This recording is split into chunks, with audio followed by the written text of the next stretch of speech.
కాపలాగా నిలబడ్డాడు. అసలు ఎవరన్నా జగన్మోహన్ రెడ్డి? వివేకానంద రెడ్డి గారికి కొడుకులు లేరు, ఒక బిడ్డే ఉంది, న్యాయం కోసం కొట్లాడుతుంది. అలాంటప్పుడు వివేకానంద రెడ్డి గారి కొడుకుగా నిలబడాల్సిన వ్యక్తి ఎవరన్నా? జగన్మోహన్ రెడ్డి గారు కాదా? రాజశేఖర రెడ్డి గారి కొడుకు వివేకానంద రెడ్డి గారికి కొడుకు కాదా? తండ్రి తర్వాత తండ్రంతటి వాడు కాదా వివేకానంద రెడ్డి గారు? అలాంటిది వివేకానంద రెడ్డి గారిని అంత క్రూరంగా ఘోరంగా గొడ్డలితో 7 సార్లు నరికి చంపితే ఈ రోజు వరకు న్యాయం చేయలేదు. సిబిఐ అవినాష్ను అరెస్ట్ చేయడానికి కర్నూలు వరకు వెళ్తే 3 రోజుల పాటు జగన్ రెడ్డి పోలీసులను మూకల్ని అంతటిని పెట్టి సిబిఐని ఉట్టి చేతులే పంపించారు.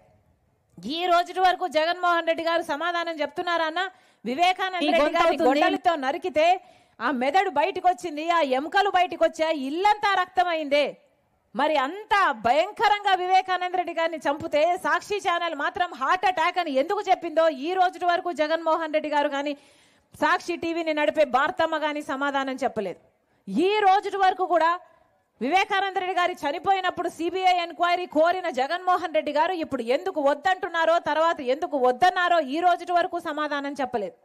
వీళ్ళకి దాచుకోవడానికి ఏమీ లేకపోతే, భయపడడానికి ఏమీ లేకపోతే సిబిఐ ఎంక్వైరీ చేసుకుంటే, ఇంకో ఎంక్వైరీ చేసుకుంటే, ఒకసారి ఆలోచన చేయండి అన్న. న్యాయం అనేది మిగిలి ఉండాలి అంటే ప్రతి ఒక్కరము ఆలోచించాల్సిన అవసరం ఉంది. సునీతమ్మ, డాక్టర్ సునీత ఈరోజు తిరగని పోలీస్ స్టేషన్ లేదు, తిరగని కోర్టు లేదు, తట్టని తలుపు లేదు, ఎక్కని మెట్టు లేదు న్యాయం కోసం. ఈ రోజు వరకు న్యాయం జరగలేదు. కారణం అధికారంలో ఉన్న వాళ్ళందరూ అధికారాన్ని వాడి కాపాడుకుంటున్నారు కాబట్టి.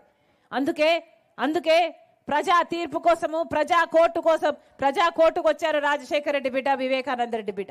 కొంగు చాచి ఈరోజు మిమ్మల్ని న్యాయం అడగడానికి వచ్చాం. న్యాయం చేయండి.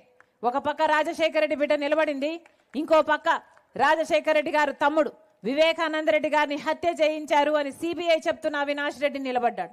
మీకు ఎంపీగా రాజశేఖర రెడ్డి బిడ్డ కావాలో, లేకపోతే ఎంపీగా వివేకానంద రెడ్డి గారి హత్య చేశారు అని సిబిఐ చెప్తున్న అవినాష్ రెడ్డి కావాలో మీరు తేల్చుకోవాల్సిన అవసరం ఉంది. ఒక పక్క న్యాయం ఉంది, ఇంకో పక్క నేరం ఉంది.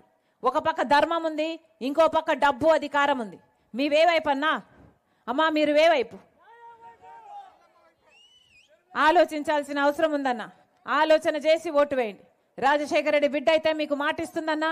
ఎలాగైతే రాజశేఖర రెడ్డి గారు మీకు సేవ చేశారో, వివేకానంద రెడ్డి గారు మీకు అందుబాటులో ఉన్నారో, మీకు మాటిస్తున్నా, నన్ను గెలిపించండి, నేను మీకు అందుబాటులో ఉంటా, నేను మీకు నమ్మకంగా సేవ చేస్తా.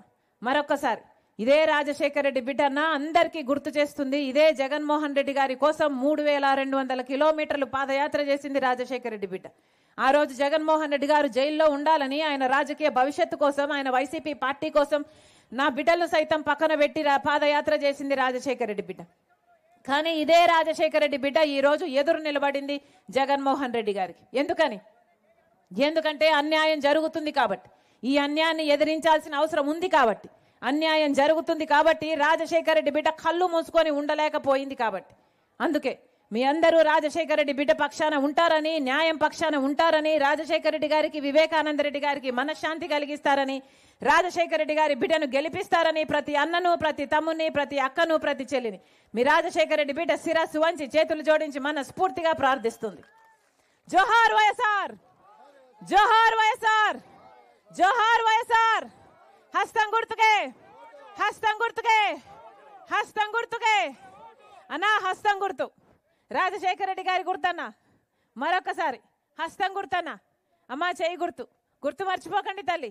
హస్తం గుర్తు. ఆశీర్వదించండి అన్నా, ఆశీర్వదించండి అన్నా, ఆశీర్వదించండి.